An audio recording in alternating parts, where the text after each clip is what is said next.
The more I look at this, the more I realize this is a tricky game to predict. You got two really solid teams going at it, and they're 1A, 1B, at least my eye. It's almost a coin flip to me. Man, oh man, I can't believe for the life of me, it is already Thursday night. I don't know if it's just me, but this week has felt like it's flown by. And I ain't gonna hold you. I ain't too mad that the week's flying by because I'm ready for Saturday. We got so many good matchups. So many good matchups. A matter of fact, I think this is a new record for the channel. We did not one, not two, not three, but 4 separate preview videos. I think the previous record was 3, and yeah, we did 4. And y'all know, if we do a separate preview for one game and talk about it for 10 minutes, of course, it's a big time game, but also I think it's that important. So with that being said, in this video right here, we won't be talking about the Colorado game, the Alabama versus Kentucky game, the Michigan-Penn State game, and the Georgia and Ole Miss game because we've already made separate videos for those. So if you've came here for one of those previews and you haven't already seen those videos, feel free to check them out. Just reminding you yet again at the very beginning of this video, we won't be talking about those. Don't want any confusion there, and outside of that, we still got many more games to preview and talk about and go over. And one of those games includes, and I was so close making a separate preview video, but I just wound up not doing it, is Tennessee versus Mizzou. That's a top 15 matchup right there in the SEC. Y'all don't even know how close I was to making a separate preview for that game, but I wound up not doing it because I came to the conclusion we already did 4, and plus it gives something to talk about in this video. And by the time you're seeing this video, Louisville and Virginia, that game will be wrapping up, and I assume that Louisville's going to walk away with a win there. But outside of that, I don't got time to waste. You don't got time to waste either. We're not doing no intro, none of that. We're getting straight into it. Starting out hot at 11 a.m. Yet again, not talking about Bama and Michigan. We got Texas Tech and Kansas. Texas Tech has been a big disappointment this year. Kansas, they're rolling. Give me the Jayhawks. That is our only 11 a.m. game we're going to talk about. The Tulane Green Wave do play Tulsa, and they should win that one. Give me Tulane. Moving along here to our not 2:30 games, but we got a weird 2 o'clock kickoff. We got K-State and Baylor. Baylor has also been quite disappointing this year. K-State, yeah, they're a decent team. Give me K-State in this one. K-State looked pretty good against Texas, and I expect them to carry over some of that momentum. Finally, though, heading on to our 2:30 matchups, at the beginning of the season, it seemed like this was going to be a really big-time game, but not anymore. We got the Cinnamon Rolls, good old Cinnamon Rolls versus the U. The line for this game is only 14 points, and realistically speaking, come on now, let's just be serious and get the elephant out of the room. Florida State should beat the crap out of Miami. Miami's not that good, and it feels like ever since that Georgia Tech game, that was just the end of their season. However, with that being said, I do think Miami is more than capable of pulling off this upset. But I'm not even going to pander to you in this one. I can't pick Miami because they're having quarterback problems currently. Tyler Van Dyke does not look that good. They've even questioned Mario Cristobal and asked him if he plans on changing quarterbacks. It's a mess over there. I hope it's close, and I hope Miami plays their butts off, but I don't even see it being close whatsoever. I think Florida State runs away with this one by 20-plus points. Give me the Cinnamon Rolls, man. They're growing on me. I'm liking that team more and more and more every single week. Also at 2:30, we got a big, and I'm excited for this one, Pac-12 matchup with Utah, the defensive juggernaut, and Washington. Washington is a 9.5 point favorite, and as most of y'all know, I've been extremely low on Washington, probably the lowest of anyone that covers college football. Genuine question, has anyone been lower on Washington this year than me? I don't think so. And it's not that I think they're a bad team. There's a huge misconception there. I just don't think they're a serious college football playoff contender. I don't think they're the real deal. I think if they played a team like Alabama, Georgia, Ohio State, Michigan, or Florida State, they'd get exposed. But, and I have a big but,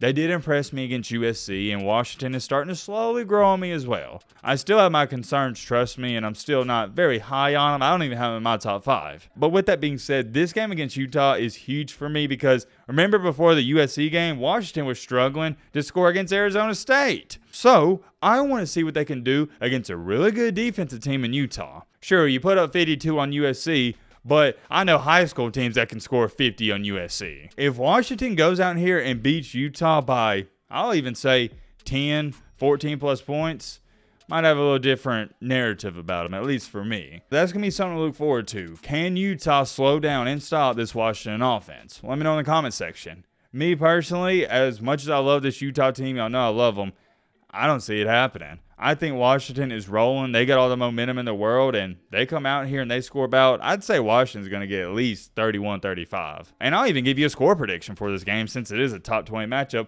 I'll take Washington in this one. And hold on, let me explain this. The reason I'm picking Washington is because I can't trust Utah. I trust Washington more. I know what I'm going to get out of Utah's defense, but the offense, I don't know. Granted, yeah, they scored 55 last week, but it's so inconsistent. Utah has one of the best defenses in the country and one of the worst offenses in the country. Not a good combination for me, at least, when I'm picking games. So like I was saying, give me Washington in this one. I'm going to say 35 to Utah, 27. I think it's going to be close. I hope it's close, and wouldn't be shocked if Utah jumps out on them early. It is going to be interesting, though. Wouldn't be shocked if Utah pulls this one off. Also at 2:30, we get the CBS game of the week in the SEC. We got Mizzou, the Tigers, and Tennessee, the Volunteers. Man, oh man, I'm excited for this one because I don't know what to expect. I could see a case and scenario where Tennessee blows them out. I could also see a case and scenario where Missouri blows Tennessee out. The possibilities are endless. Let me put it this way. Nothing's off limits in this ball game. If you were to tell me right now, yo, Matt,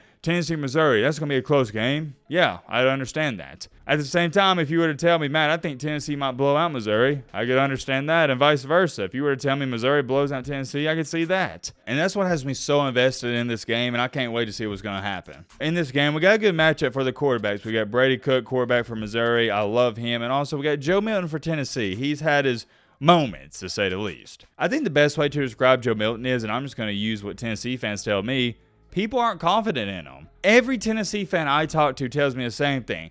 I love the kid, and he makes a lot of great plays, but also there's just something off about him. There's something missing. And that one thing that a lot of people point to is he needs to run the ball more, but that's not his play style. Look, I get it. I'm confused as to why he doesn't take off more times than he does because he's about 6'5".